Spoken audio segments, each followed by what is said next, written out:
আসসালামু আলাইকুম প্রিয় শিক্ষার্থীরা, সকলে কেমন আছো? আশা করি ভালো। আলহামদুলিল্লাহ, আমিও ভালো আছি। প্রিয় শিক্ষার্থীরা, 2024 সালে অনার্স প্রথম বর্ষ পরীক্ষার ফর্ম পূরণের সময় বৃদ্ধি সংক্রান্ত জরুরি বিজ্ঞপ্তি প্রকাশ করা হয়েছে।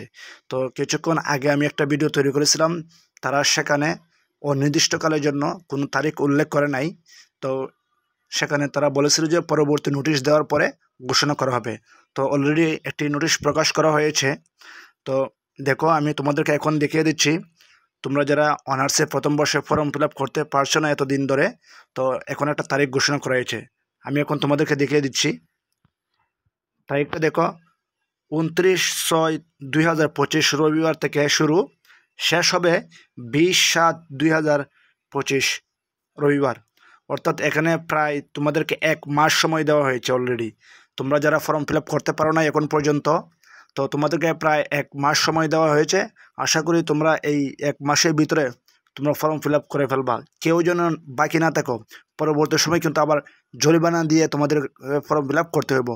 তো এই জিনিসটা সবাই মাথায় রাখবা। তোমরা যারা আমার আগের ভিডিওগুলো দেখেছো, তো এখন অলরেডি তারা জাতীয় বিশ্ববিদ্যালয়ের নোটিশ প্রকাশ করেছে। আমি এখন তোমাদেরকে দেখিয়ে দিচ্ছি। দেখো, তোমরা আশা করি দেখতে পাচ্ছ। তোমরা কেউই এখন আর দেরি করবে না। 29 তারিখের পর থেকে আগামী মাসের অর্থাৎ জুলাই মাসের 20 তারিখ পর্যন্ত তোমরা এর ভিতরেই ফর্ম ফিল আপ করে ফেলবা। আশা করি তোমরা এই বিষয়টা বুঝতে পেরেছো। ভিডিওটা ভালো লাগলে অবশ্যই চ্যানেলটা সাবস্ক্রাইব করে পাশে থাকা বেল বাটনটি ক্লিক করে দিবা পরবর্তী সকল আপডেট সবার আগে পাওয়ার জন্য। ধন্যবাদ সবাইকে।